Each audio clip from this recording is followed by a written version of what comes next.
What are we doing, if anything, to address these issues, and what would you like to see the U.S. government do to address these issues? The forum is an independent, neutral organization. No. I see forum is an independent, neutral organization.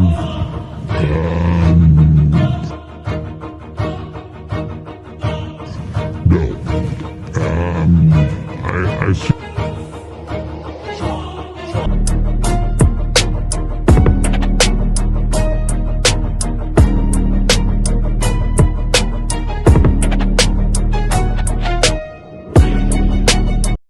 And I have to say, when I mention now names like Mrs. Merkel, even Vladimir Putin and so on, they all have been young global leaders of the World Economic Forum. Mm-hmm.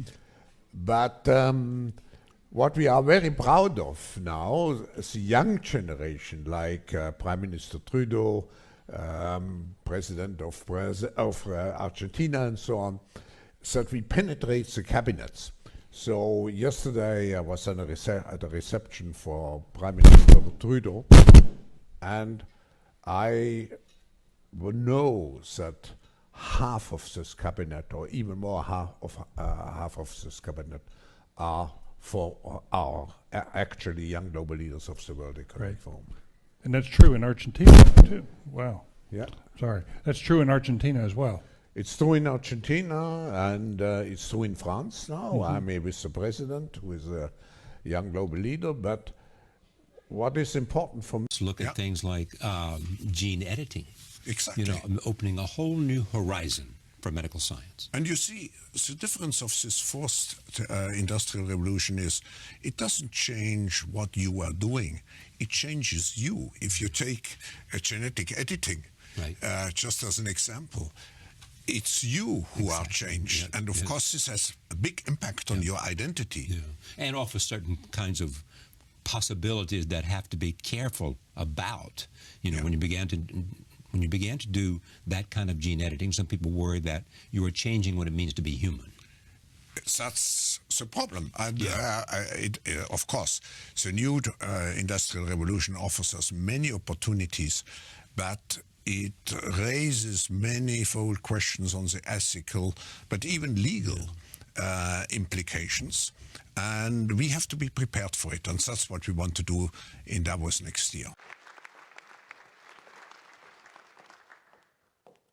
Globally thinking and research and development and innovation-minded person, and therefore I'm very interested to hear what Stefan has to tell us now. Ultimately, the mRNA vaccines are an example for that cell and gene therapy. I always like to say, if we had surveyed 2 years ago in the public, would you be willing to take gene or cell therapy and inject it into your body, we would have probably had a 95% refusal rate. I think this pandemic has also opened many people's eyes to innovation in the way that was maybe not possible before.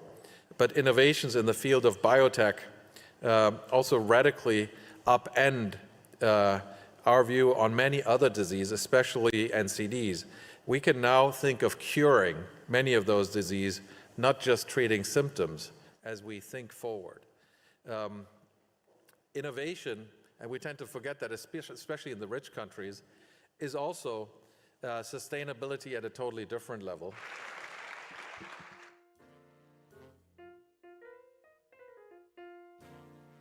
Will soon run out of letters in the Greek alphabet for new variants of the virus.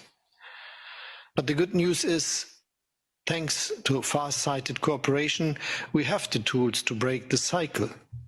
And Germany, already the second largest donor to the global vaccine campaign, will continue to do its part.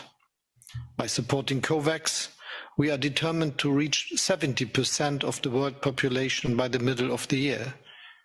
And as part of our current G7 presidency, we will focus on improving the international health infrastructure, including in countries of the global south. However, We need partners to join hands, particularly in the private sector. So in the spirit of Davos, let us work together to fully fund the global vaccination campaign. That would also be the booster shot our economies need. As we speak, those economies are facing the most fundamental transformation since the Industrial Revolution. Citizens demand explanations for the changes our decisions are making to their lives. The sheer magnitude and simultaneity of globalization, digitalization, and climate adaptation leaves many citizens worrying. That is why my government has established an independent board of experts and scientists who advise us during the pandemic. And when their credibility is attacked by a small but loud and radical minority, it is our duty to defend them. So what we need is better progress. Progress that isn't measured just in its short-term results, but also factors in its long-term consequences and side effects. Because we know that change in a democracy only works if it is by the people and for the people. Thank you very much, Federal Chancellor.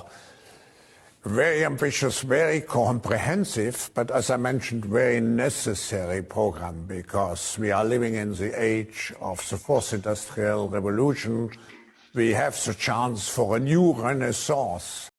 We have, if I look at our stakeholders, we have business, of course, as a very important audience, and we have politics. We have continuous partnerships with many governments around the world. And of course, we have NGOs, we have trade unions, we have all those different parts. Media, of course. Media, of course, and very important experts and scientists and academia. Because if we are looking at the future, I think we should look at new solutions, and the new solutions will be very much driven by technological developments. And we even have, you even have religious leaders, right? We have religious leaders, we have social entrepreneurs, very important social entrepreneurs. So in the session we just attended here at the Economic Forum, I think there was a sense of relief, actually, in your frankness. You brought up some issues that others are reluctant to bring up. Always. All the religious groups are against me because I'm talking about population. They want more souls. I want less on the planet.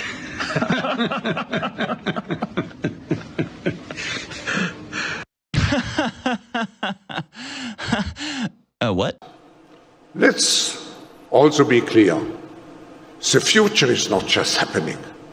The future is built by us, by a powerful community as you here in this room. We have the means to improve the states of the world. But two conditions are necessary. The first one is that we act all as stakeholders of larger communities, that we serve not our only self-interests, but we serve the community. That's what we call stakeholder responsibility. And second, that we collaborate. And this is the reason why you find many opportunities here during the meeting to engage into very action and impact-oriented initiatives to make progress related to specific issues on the global agenda. I think that the key issue is the emerging ability to hack human beings, which was never the case before in history. There is a lot of talk about hacking computers and smartphones and bank accounts, but the really big revolution we are living through is the emerging ability to hack people, to collect enough. If you have enough data on a person and you have enough computing power, you can hack that person. You can understand them better than they understand themselves. You can know their political views, their sexual preferences, their personality, even better than they, and then you can completely manipulate them. And this is something that democracy, or frankly any other human society, never had to deal with before. It was impossible throughout history. And this really undermines our traditional ideas about democracy and open society, because democracy assumes free will from individuals. that we ultimately, nobody can manipulate us beyond a certain point. And it's the same with the free economy, that, you know, the customer is always right. In the end, corporations say customers have free will. But once corporations and governments have the ability to hack humans, then there is no longer free will. First of all, we are seeing an enormous rise in unemployment because of the pandemic. And at the same time, I mean, you could have expected, okay, there'll be a period of large unemployment. Gradually, within a few years, things will return to normal and people will have jobs again. But this time it's different, because at the same moment, you also have a dramatic historical shift in the economy, which is digitalization and automation. So entire industries are being digitalized and automated, something that experts thought would take 10, 20 years and will have a problem in 2040. It's now accelerating.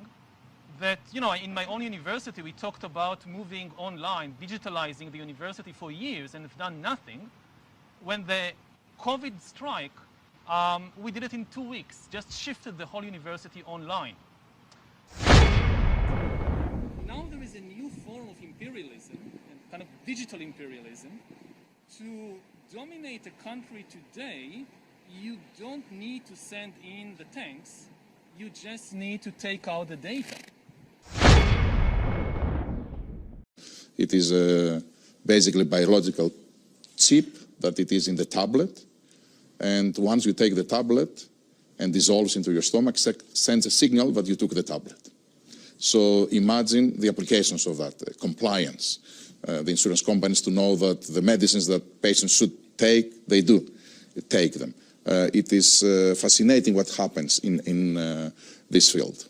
COVID is critical because this is what convinces people to accept, to legitimize total biometric surveillance. If we want to stop this epidemic, we need not just to monitor people, we need to monitor what's happening under their skin. What we have seen so far, it's corporations and governments collecting data about where we go, who we meet, what movies we watch. The next phase is the surveillance going under our skin. We're now seeing mass surveillance systems established even in democratic countries, which previously rejected them. And we also see a change in the nature of surveillance. Previously, surveillance was mainly above the skin. Now it's going under the skin. Governments want to know not just where we go or who we meet. Above all, they want to know what is happening under our skin. What's our body temperature? What's our blood pressure? What is our medical condition? Now humans are developing even bigger powers than ever before. We are really acquiring divine powers of creation and destruction. We are really upgrading humans into gods. We are acquiring, for instance, the power to re-engineer life. I know that in recent years, we saw populist politicians undermining deliberately the trust that people have in important institutions like universities, like respectable media outlets. These populist politicians told people that, say, scientists are this small elite, disconnected from the real people. I mean, all this story about Jesus rising from the dead and being the Son of God, this is fake news. Humans are now hackable animals. You know, the whole idea that humans have, you know, they have this soul or spirit and they have free will and nobody knows what's happening inside me. So whatever I choose, whether in the election or whether in the supermarket, this is my free will, that's over. Powerful entities in the world, after thousands of years, during which humans were the rulers of the world, authority and power will shift away from humans to computers, and most humans will become economically useless and politically powerless. Already today, we are beginning to see the creation of a new class of humans, the useless class. Just as the Industrial Revolution in the 19th century created the new working class, the proletariat, so now the artificial intelligence revolution is beginning to create the useless class. In the Industrial Revolution of the 19th century, what humanity basically learned to produce was all kinds of stuff, like textiles and shoes and weapons and vehicles. And this was enough for very few countries that underwent the revolution fast enough to subjugate everybody else.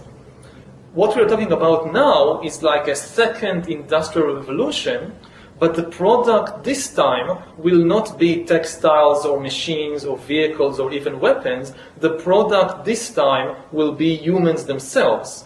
We're basically learning to produce bodies and minds. Bodies and minds are going to be, I think, the two main products of the next wave of all these changes. And if there is a gap between those that know to produce bodies and minds and those that do not, then this is far greater than anything we saw before in history. And this time, if you're not part of the revolution fast enough, then you probably become extinct.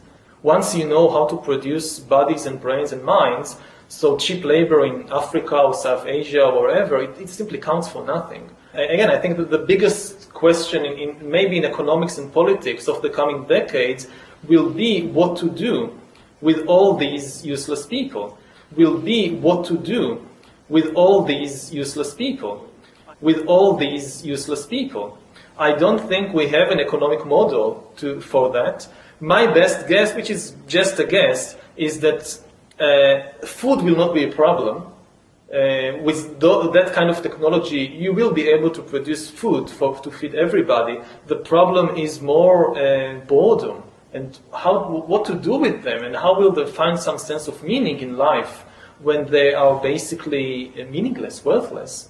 My best guess at present is a combination of drugs and computer games.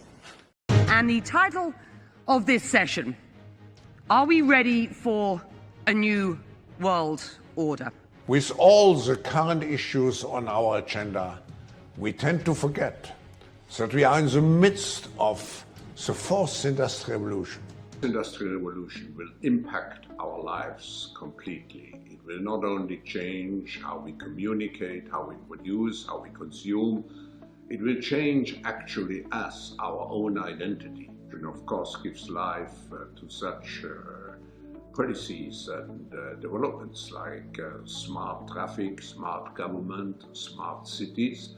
What we will see is that everything will be integrated into an ecosystem driven by big data and driven particularly by close cooperation also of governments with business, civil society.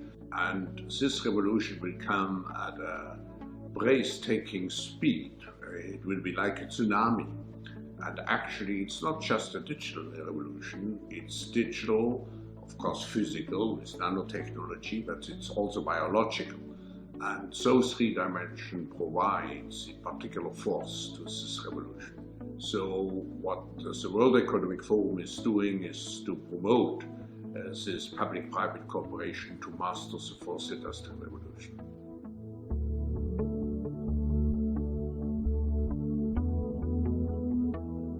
The fourth industrial revolution will have multifold impacts. Of course, every industry will be digitalized, will be disintermediated, and has to define a new business model. But it's not only business which is affected, it's government which has to move over to agile government, it is society as a whole, with the danger of job losses, but also with the need to reskill and upskill people fast. So there's an impact on society. So we will have to prepare very well for this revolution, and I feel that the Asian countries with a relatively young population can manage and master this revolution easier compared to other countries in the world.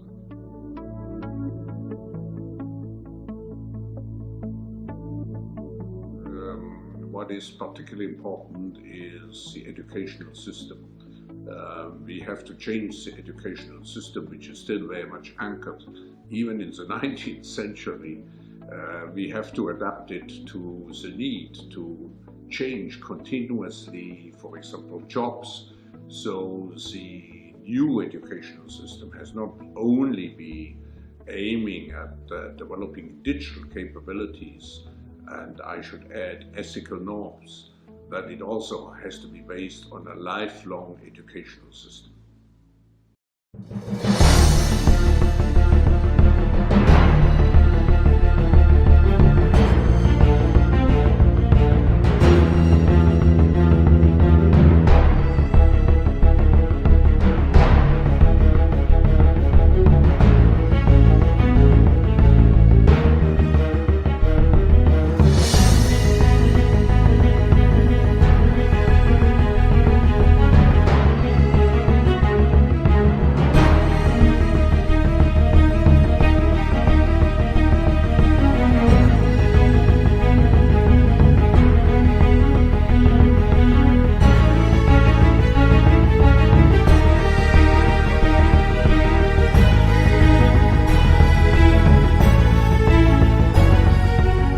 Aujourd'hui, au bout de ça, on parle de puces qu'on pourra s'implanter. Ce sera quand ça?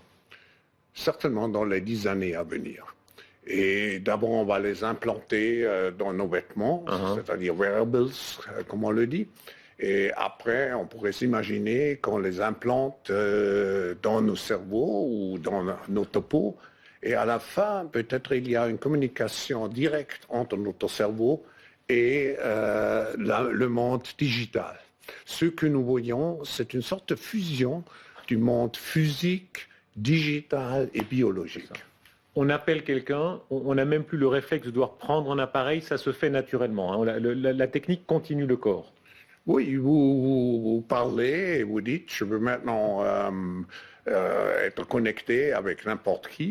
Et d'abord, vous avez les robots personnalisés. Et j'ai vu que M. Zuckerberg a prédit qu'à la fin de l'année, il va avoir son robot, son butler personnalisé qui est à sa disposition. Donc, comme dans Downton Abbey, on aura son butler personnel, son serviteur, son esclave. Oui, mais il y a une différence. C'est un serviteur qui, avec l'intelligence artificielle, apprend et qui n'est pas seulement votre assistant pour des travaux manuels, qui peut vraiment être un partenaire intellectuel de vous.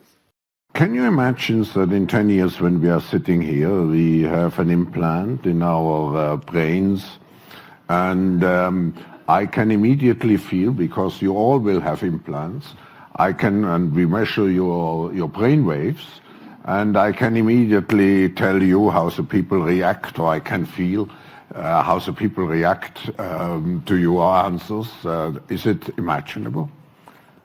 I think that is imaginable. I think I think you can imagine that. You can imagine, well, you're going to be sort of transplanted into the internet, so to speak, to live forever in a digital realm. You can imagine that you just in your biological incarnation are going to live to be some very long age. I just would like to highlight what you said about the European Chips Act, because it's an important step to create the physical brain for digitalization and to have it located to a certain extent in Europe. I also, your reference to the Klaprow report, Rome report, the forum at that time launched actually the Klaprow Rome report. Science is not really, at least this is my view as a historian, science is not really about truth, it's about power. I think maybe in a couple of decades when people look back, the thing they will remember from the COVID crisis is this is the moment when everything went digital, and if this was the moment when everything became monitored, that we agreed to be surveyed all the time, not just in authoritarian regimes, but even in democracies. And maybe most importantly at all, this was the moment when surveillance started going under the skin. Because really we haven't seen anything yet. I think that the big process that's happening right now in the world is hacking human beings, the ability to hack humans, to understand deeply what's happening within you, what makes you go. And for that, the most important data is not what you read and who you meet and what you buy, it's what's happening inside your body. So we had these two big revolutions, the computer science revolution, or the infotech revolution, and the revolution in the biological sciences. And they are still separate, but they are about to merge. They are merging around, I would say, the biometric sensor. It's the thing, it's the gadget, it's the technology that converts biological data into digital data that can be analyzed by computers. And having the ability to really monitor people under the skin, this is the biggest game changer of all. A good two-way communication system, direct communication system between brains and computers, this is kind of the watershed moment. I mean, once you have a good two-way, nobody has any idea what happens after that. If you have a good two-way communication system directly between brains and computers, it also means you can connect several brains together to create an inter-brain net with because it's the same system, the same communication system. And nobody has any idea what this means for things like identity. Who am I when I can access directly the brain of another person? You see, the difference of this fourth industrial revolution is it doesn't change what you are doing. It changes you. If you take genetic editing, right. Just as an example, it's you who are changed. Yeah. And of course, this has a big impact on your identity. We need to realize that humans are now hackable animals. You can hack them. Belief in free will. I don't think that the question of, is very interesting or very central. It has been central in Western civilization because of some kind of basically theological mistake made thousands of years ago. But it's a misunderstanding of the human condition. Humans are now hackable animals. You know, the whole idea that humans have, they have this soul or spirit and they have free will and nobody knows what's happening inside me. So whatever I choose, whether in the election or whether in the supermarket, this is my free will, that's over. Free will, that's over. People could look back in 100 years and identify the coronavirus epidemic as the moment when a new regime of surveillance took over, especially surveillance under the skin. We have all this still myth of free will, that everything we choose is of our own free will. And this is a myth that served us well for a couple of centuries, but now it's becoming dangerous. What are we doing, if anything, to address these issues, and what would you like to see the U.S. government do to address these issues? The forum is an independent, neutral organization. No. I see.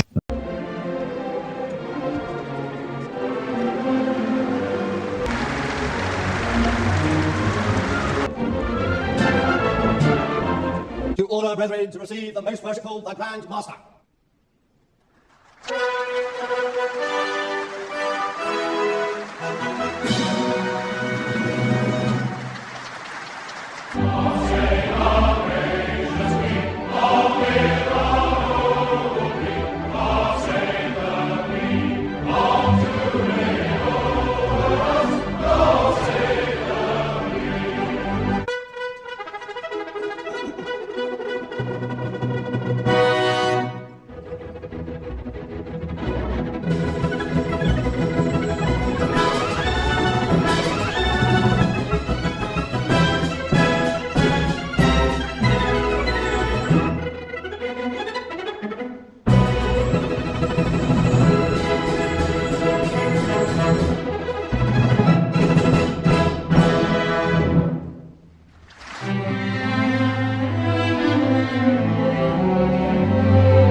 It's self-evident, Brother Franklin. All men are created equal. Indeed, Brother Washington. All Freemasons meet as equals, and we have an opportunity to create a nation in the very essence of Masonic morality. It would be wonderfully symbolic, don't you think? You'll be wanting to put the all-seeing eye on our banknotes next. You think I'm taking it a bit far? Please don't ask me questions like that, Brother Franklin. You know I cannot tell a lie. Oh, come on, Brother Washington. Everybody lies occasionally, surely, especially politicians. Not me. Not even so much as an alternative fact. We must all be aware of fake news. The people must be free to think what they like as well. We can have no thought police in our new society. The foundation stone of our new nation built on all those principles that we hold dear. The plans for our new capital city already have a very Masonic feel to them, yeah. Candidate for initiation into the order, I'm giving him a little introduction into some of our mysteries. These two gentlemen are founding an entire nation built on our principles. We have great promises for our new nation. You know, I wonder if other presidents after me will also be Freemasons. Many will be.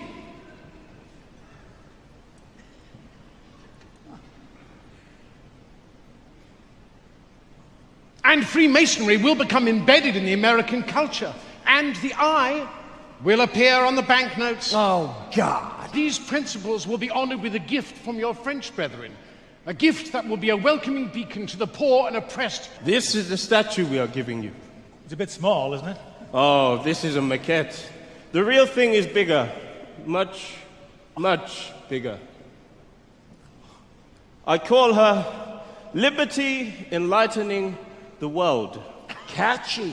America will produce a great many great Americans from many different walks of life and many different fields, and many will be Masons. Sportsmen, actors, writers, soldiers, filmmakers, businessmen, inventors, astronauts. What on earth is an astronaut? No, they're not. I don't follow. Well, they're not on Earth, they're in space. In fact, Brother Buzz Aldrin was the second man to walk upon the surface of the moon. That's the best thing I've heard this evening. What, that a Mason walked on the moon? Man on the moon. Amazing. But don't forget the musicians. Do not forget the musicians. Known as that rule of three again. The 3 degrees.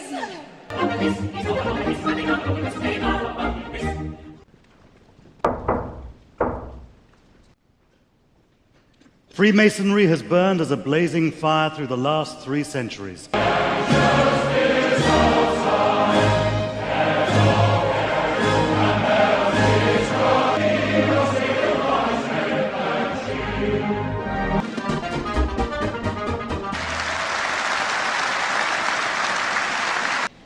As permanent master of these 3 lodges, I now call on my deputy masters.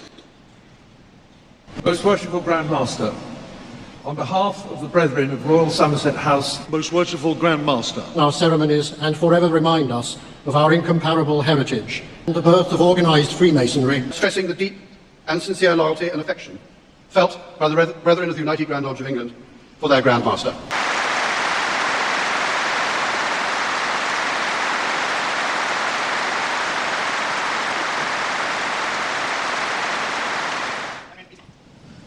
We leave the Royal Albert Hall even more proud of our ancient institution. Most Worshipful Grand Master, I humbly ask you to complete the initiation of this worthy candidate for Freemasonry.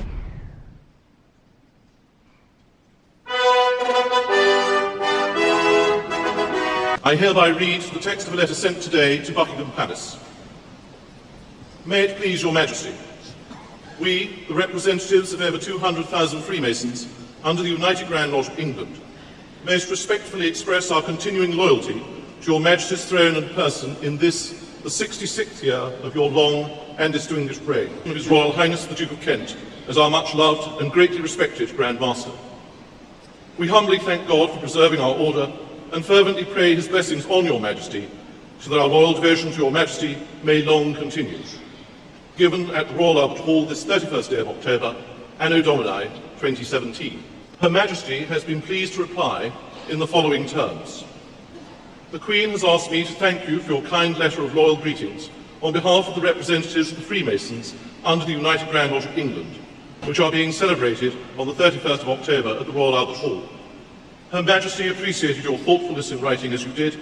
I had the pleasure of meeting 136 Grand Masters visiting from overseas at Freemasons Hall yesterday.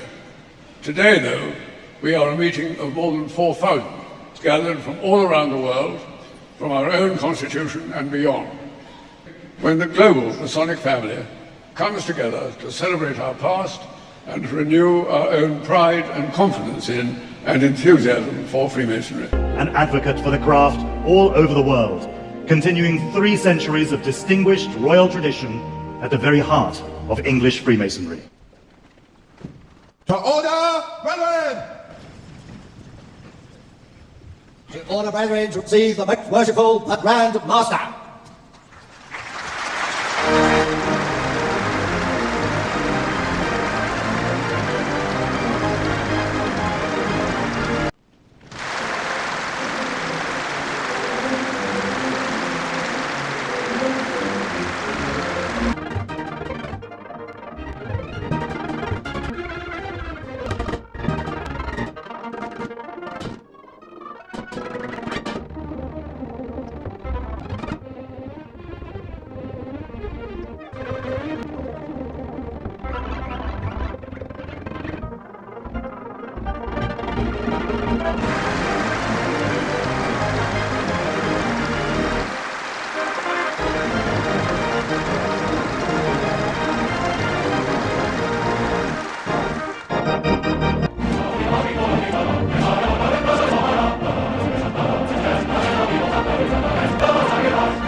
With a vaccine, that we knew that there is a very fanatic group of anti-vaxxers that will go after us no matter what.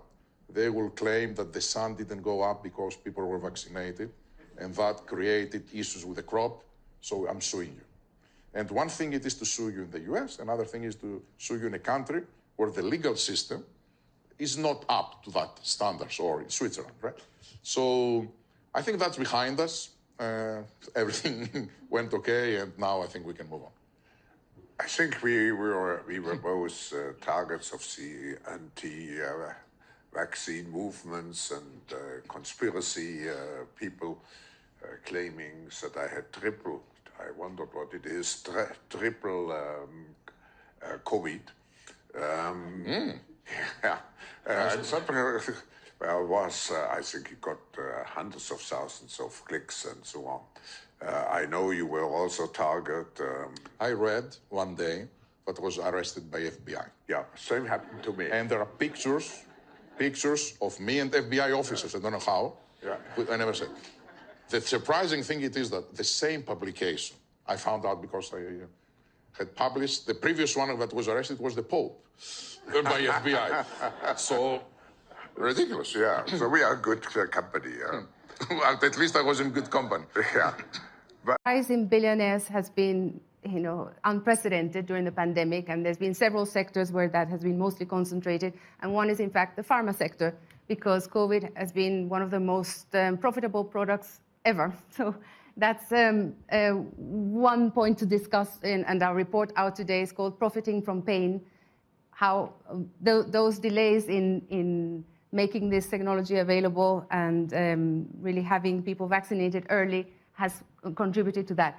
But has also, as was said earlier, it's not only the direct health impacts, but it's the economic, social impacts on all parts of the population, and in reality, an increase in inequality, reversing the trend of the last few years where inequality had reduced between rich countries and poor countries. Unfortunately, now it has widened. And the statistic we're saying is every 30 hours, a new billionaire was minted during the pandemic. It is basically biological chip that it is in the tablet. And once you take the tablet and dissolves into your stomach, sends a signal that you took the tablet. So imagine the applications of that, compliance. The insurance companies to know that the medicines that patients should take, they do take them. It is fascinating what happens in this field. We are probably one of the last generations of Homo sapiens, because in the coming generations, we will learn how to engineer bodies and brains and minds. Now, how exactly will the future masters of the planet look like? This will be decided by the people who own the data. Now, why is data so important? It's important because we've reached the point when we can hack not just computers, we can hack human beings and other organisms. Now, what do you need in order to hack a human being? You need two things. You need a lot of computing power, and you need a lot of data, especially biometric data. But control of data might enable human elites to do something even more radical than just build digital dictatorships. By hacking organisms, elites may gain the power to re-engineer the future of life itself.